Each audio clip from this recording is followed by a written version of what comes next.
Nouvelle semaine sur la West Africa Democracy Radio. Madame, monsieur, bonjour. Bienvenue dans ce nouveau numéro de Planétaire, l'émission qui traite des questions environnementales en Afrique de l'Ouest et au-delà. Cette semaine, nous parlons des effets des changements climatiques chez les personnes en situation de handicap. Leur journée a été célébrée le mardi 3 décembre dernier. Les personnes en situation de handicap ont 4 fois plus de risques de mourir en cas de catastrophe. C'est ce que révèle un rapport du réseau Handicap International. Au Sénégal, les personnes nées valides sont très peu protégées face au péril climat. La Fédération nationale des personnes en situation de handicap appelle ainsi à plus de protection. Quand il y a des inondations, entre autres choses, qui assaillent les citoyens, les personnes handicapées ne sont pas souvent prises en compte dans le cycle de la gestion des catastrophes. Et cela peut avoir un impact réel dans la mesure où leurs besoins ne seront pas pris en compte. On en parle avec Moussa Thiaré, président de la Fédération nationale des personnes en situation de handicap au Sénégal. Dans la seconde partie de ce magazine Focus sur les personnes atteintes d'albinisme en Afrique de l'Ouest, catégorie également exposée aux effets des crises climatiques, Kwame Andrew Daklo, responsable du plaidoyer au réseau africain de l'albinisme, sera notre invité dans la seconde partie de ce magazine pour en parler. Planétaire, le futur de l'environnement commence ici et maintenant. Bonjour à toutes et à tous et soyez les bienvenus. Les crises climatiques ont un impact considérable sur les personnes vivant avec un handicap. Elles ont 4 fois plus de risques de mourir en cas de catastrophe.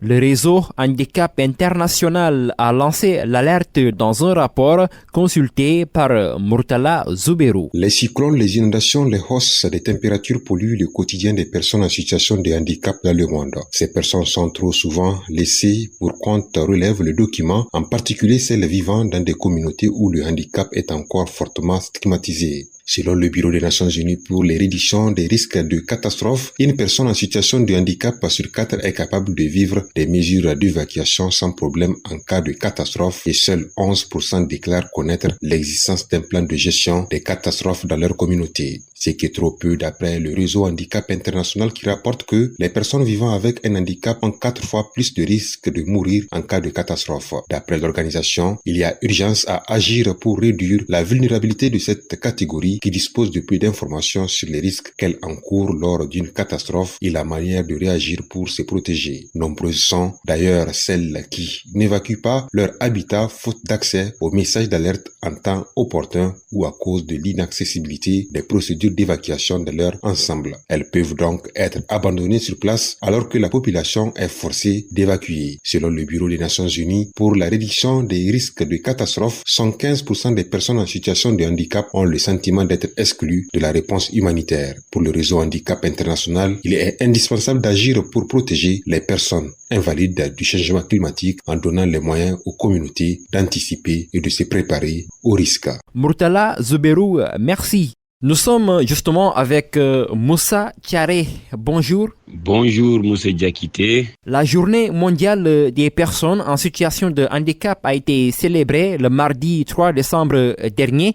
D'abord, quel sentiment exprimez-vous par rapport à cette journée? Oui, effectivement, la célébration de la Journée internationale des personnes handicapées revêt une importance capitale pour l'ensemble des personnes handicapées et en particulier pour moi. Et cela à plus d'un titre. Donc dans la mesure où nous l'avons célébré cette journée à Kédougou, c'est à 700 km de la capitale sénégalaise, Dakar, et ça a été un moment fort. Nous avons beaucoup apprécié le niveau et la qualité de l'organisation de nos hôtes avec une mobilisation parfaite de l'ensemble des services et du commandement territorial. Ce fut vraiment un moment d'intense communion avec les populations de Kédougou. Mais le sentiment le mieux partagé, c'est comme vous le savez, un sentiment, un goût d'inachevé. Comme vous pouvez le constater, nous avons fait l'évaluation des droits des personnes handicapées au Sénégal et nous en sommes arrivés à la conclusion qu'il y a beaucoup d'efforts qui sont consentis par l'État, mais il reste évidemment beaucoup de défis à relever. Et cela est dû nécessairement à plusieurs raisons. La première, c'est que il y a une approche unidimensionnelle du handicap qui consiste à mettre l'accent sur ce que les personnes handicapées ne savent pas faire ou ne peuvent pas faire. Et l'autre approche est fondée sur la surhumanité, c'est-à-dire le fait de prendre la personne handicapée comme étant une personne extraordinaire, surtout quand celle-ci réalise ce que généralement les gens appellent de l'exploit. Autrement dit, quand une personne handicapée réussit dans un secteur, comme être un professeur d'université ou être un avocat, c'est vraiment de l'exploit. Voilà les deux extrémités par lesquelles les personnes handicapées sont considérées par notre société. Pourtant, ce qui est plus simple, c'est juste de faire une approche centrée sur l'être humain seulement. Et c'est comme ça que nous pourrions, dans le cadre de la mise en œuvre des politiques publiques, revoir les conditions, le vécu quotidien, les difficultés des personnes handicapées et les prendre en charge. Les personnes en situation de handicap très exposées aux effets du changement climatique, selon le réseau Handicap International, elles ont 4 fois plus de risques de mourir en cas de catastrophe. Quel est l'état des personnes en situation de handicap ici au Sénégal concernant justement le péril environnement? Comme vous pouvez donc le constater, généralement, quand il y a des inondations, entre autres choses, qui assaillent les personnes, les citoyens sénégalais, les personnes handicapées ne sont pas souvent prises en compte dans le cycle de la gestion des catastrophes. Par exemple, sur le plan de l'atténuation, les services, entre autres, les cadres de coordination ne prennent pas en compte depuis le départ les personnes handicapées. Et cela peut avoir un impact réel dans la mesure où leurs besoins ne seront pas pris en compte. Et c'est valable aussi pour le niveau de la préparation, où il va falloir planifier les interventions.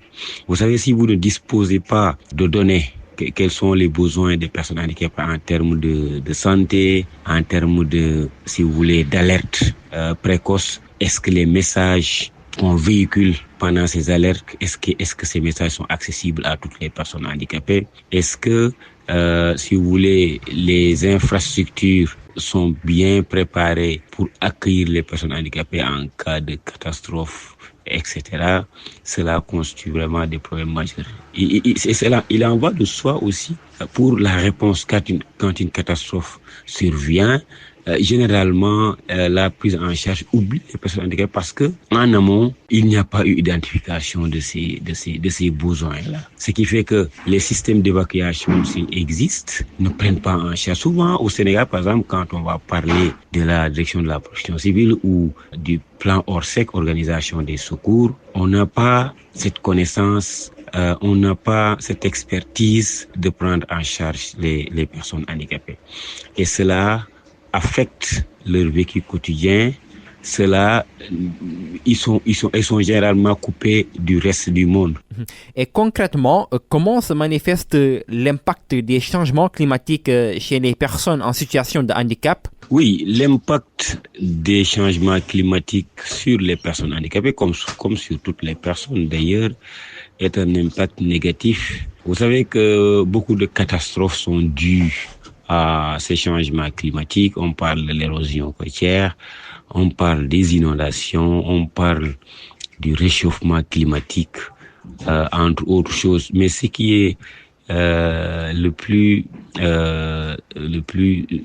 qui impacte le plus les personnes handicapées, en tout cas au Sénégal, c'est que le niveau de pauvreté aussi peut augmenter du fait de la rareté des moyens de subsistance. Et cela forcément est lié à une productivité qui bat de l'aile, comme vous le savez. Mais ce qu'il faut également noter, c'est que les changements climatiques produisent, comme je l'ai dit tantôt, beaucoup d'inondations. Et ces inondations bloquent en partie la participation des personnes handicapées. Et Moussa Tiaré, que faire selon vous pour mieux protéger les personnes en situation de handicap ici au Sénégal? Pour une meilleure protection des personnes handicapées face aux défis liés au changement climatique, il faudra nécessairement penser à l'inclusion des personnes handicapées dans les cadres existants, que ce soit des cadres au niveau local, que ce soit des cadres au niveau national, de prévention ou de mitigation, de préparation, de réponse, mais aussi et surtout de reconstruction. Ça, c'est un élément essentiel. Il s'agira également, à travers ces différentes phases, de sensibiliser les personnes handicapées, mais également la communauté sur la prise en compte du handicap dans tous les processus, que ce soit l'évacuation, que ce soit la planification avant même ça, que ce soit la planification, mais surtout sur la phase atténuation. Il s'agira également de penser aux messages accessibles. Vous savez, il y a dans la phase planification des activités, il y a nécessairement lieu de voir est-ce que les messages sont accessibles à tous les types de déficiences. Par exemple, la déficience auditive, la déficience visuelle. Est-ce qu'il y a suffisamment d'informations accessibles sur le plan du contenu, mais aussi de la transmission par rapport aux personnes handicapées. Éventuellement, sur le plan de l'évacuation, des évacuations, autrement dit des interventions relativement aux réponses, et il s'agira de faire en sorte que les personnes handicapées puissent bénéficier d'un accompagnement souvent rapproché à travers la mise à disposition des techniques et technologiques, parce que généralement les catastrophes et les changements climatiques interviennent et renforcent la vulnérabilité de la personne handicapée. Pensez également à des moyens de subsistance, parce que généralement après ces périls, les personnes se trouvent beaucoup plus affaiblies et n'ont pas cette capacité de rebondir. C'est la raison pour laquelle il faut nécessairement penser aux moyens de subsistance, comme vous l'avez dit également, à la protection sous toutes ses formes. Parce que généralement, quand on parle de la protection civile, par exemple, il nous est difficile d'accéder à ces services-là. Par exemple, la direction de la protection civile, peut-être ne discute pas directement avec les personnes handicapées. Or, il sera difficile d'assurer la protection civile des personnes handicapées si on ne sait pas comment s'y prendre. Et cela passe par le partage d'informations avec les organisations de personnes handicapées qui vont servir de relais par rapport à leurs membres, mais aussi une conscientisation de la communauté. Moussa Tiaré, je rappelle que vous êtes le président de la Fédération sénégalaise des personnes en situation de handicap. Merci d'avoir répondu à nos questions. Nous en sommes à la seconde partie de ce magazine et nous parlons cette fois des personnes atteintes d'albinisme. Elles sont près d'une personne sur 17 000 dans le monde à être atteinte d'albinisme. Ce taux est généralement plus élevé sur le continent africain d'après les statistiques. Dans un rapport conjoint, l'ONU et l'Union africaine estiment que les phénomènes climatiques comme la déforestation ont un impact direct sur les personnes atteintes d'albinisme. 90% parmi elles perdent la vie avant l'âge de 30 ans à cause des phénomènes climatiques, estiment des associations de personnes albinos. Aliou Thiam nous donne plus d'explications. La disparition du couvert végétal en Afrique expose davantage les personnes atteintes d'albinisme aux rayons nocifs du soleil. Ces personnes travaillent bien souvent à l'extérieur, selon le rapport 2023 de l'ONU et de l'Union africaine, car elles abandonnent très tôt l'école en raison de l'absence d'aménagement raisonnable et des brimades qu'elles subissent. Selon les documents, la majorité des personnes albinos mènent un mode de vie en plein air, ce qui augmente l'impact du changement climatique sur elles. D'après des organisations regroupant des personnes vivant avec la maladie, le manque de soutien sanitaire accroît aussi le taux de mortalité dû au cancer de la peau. Les personnes atteintes d'albinisme restent d'autant plus vulnérables du fait de la non-distribution de crème solaire dans la liste nationale des médicaments dans plusieurs pays africains. Ainsi, un certain nombre de défis doivent être relevés pour empêcher les personnes vivant avec l'albinisme d'être frappées par le réchauffement. notamment les considérer comme des personnes à risque d'un discours sur le climat mondial, mais aussi de les inclure dans les discussions sur le handicap et le changement climatique, surtout lors des prochaines COP.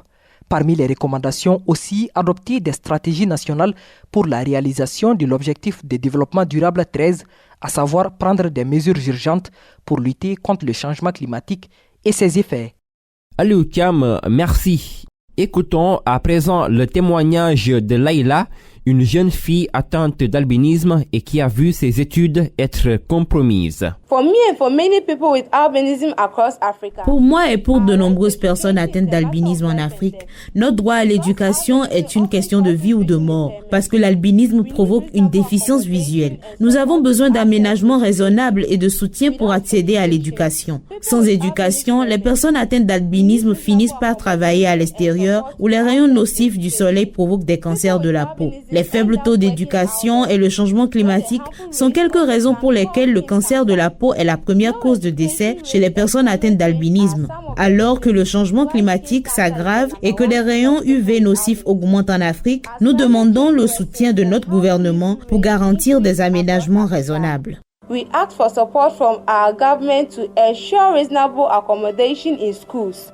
Et vous venez d'écouter le témoignage de Laïla, une jeune fille atteinte d'albinisme et qui a vu ses études être compromises. Et à présent, notre invité, Kwame Andrew Daklo, responsable du plaidoyer au sein du réseau africain de l'albinisme. D'abord, parlez-nous, Kwame Andrew Daklo, du réseau africain de l'albinisme. Pourquoi et quand il a été créé? The African Albinism Network was established somewhere in 2021. Le réseau africain de l'albinisme a été créé en 2021.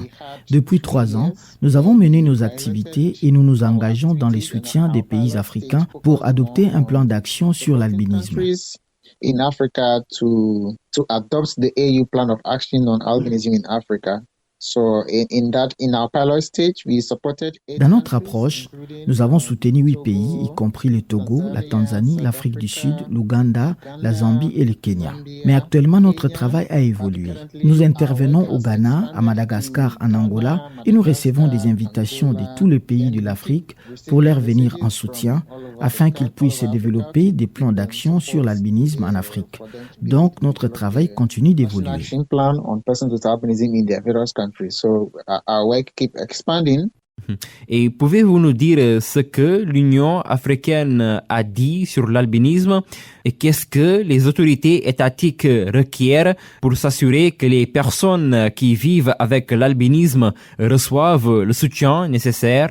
The African Union Plan of Action to End Attacks and Other Human Rights Violations. Le plan d'action de l'Union africaine sur l'albinisme en Afrique met l'accent sur les attaques et autres violations des droits humains qui frappent les personnes atteintes d'albinisme sur les continents. Mais à notre niveau, nous avons élaboré notre propre plan d'action spécifique avec de nombreuses mesures et actions visant à réduire au minimum ces violations. So the general disability framework is there, but as specific to albinism, the AU adopted this plan of action.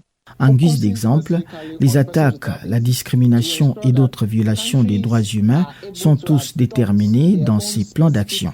Mais en tout, il y a 4 piliers de ces plans d'action. Le premier, c'est la prévention. Le deuxième, c'est la protection. Le troisième, c'est la relevabilité.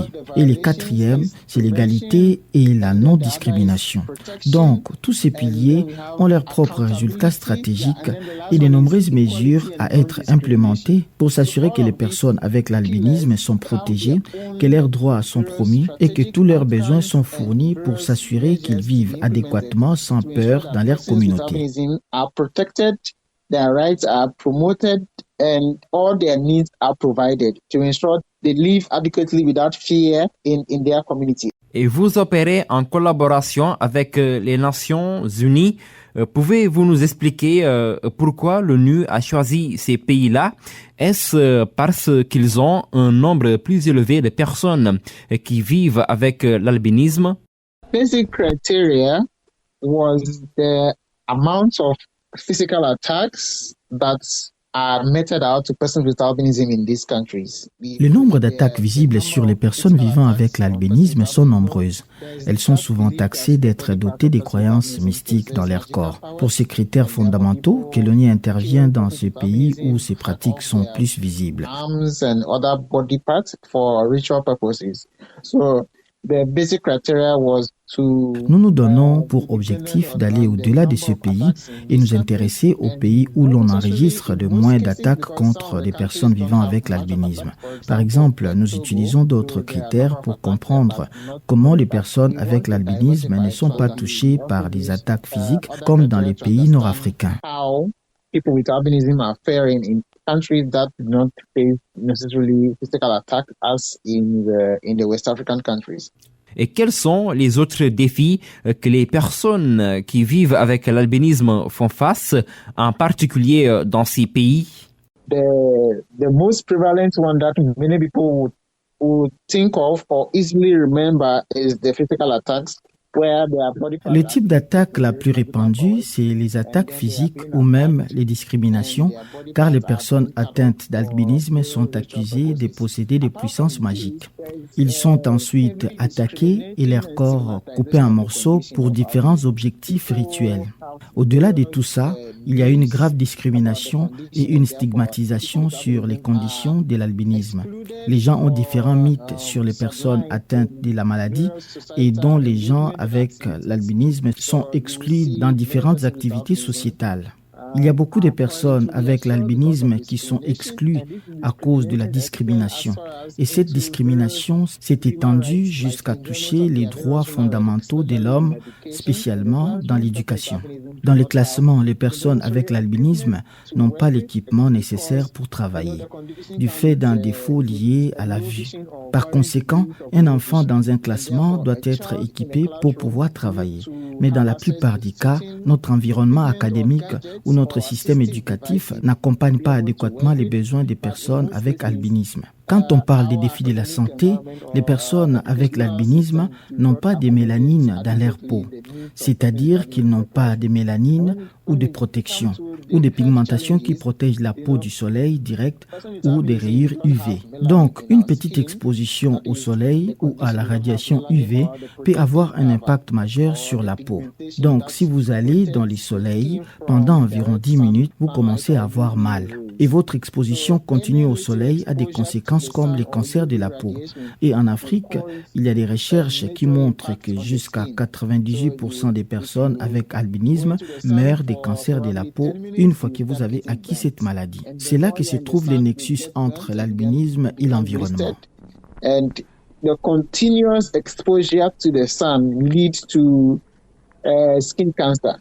And then in Africa, research has it that about up to 98% of persons with albinism die from skin cancer once you acquire that disease.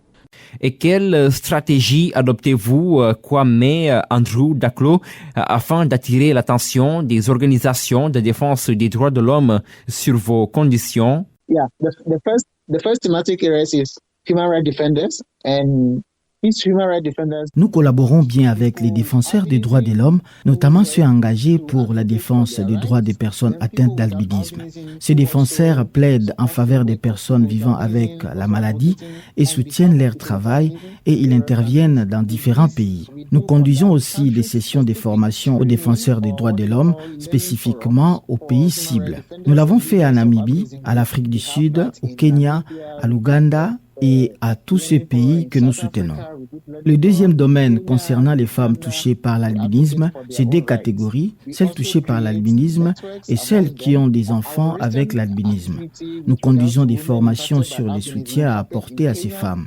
Nous créons aussi des réseaux. Notre récente activité concernant les femmes touchées par l'albinisme a eu lieu au Kenya, où nous avons amené environ 30 femmes atteintes d'albinisme à Nairobi pour les former sur différents points concernant les droits humains et les self-défense puisqu'elles se défendent elles-mêmes. Nous faisons couramment des études au sein des organisations des personnes atteintes d'albinisme et nous réalisons qu'il n'y a que 16% des femmes qui sont en position de leadership. Only 16% of women who are in leadership position. Kwame Andrew Daklo, responsable du plaidoyer au sein du réseau africain de l'albinisme.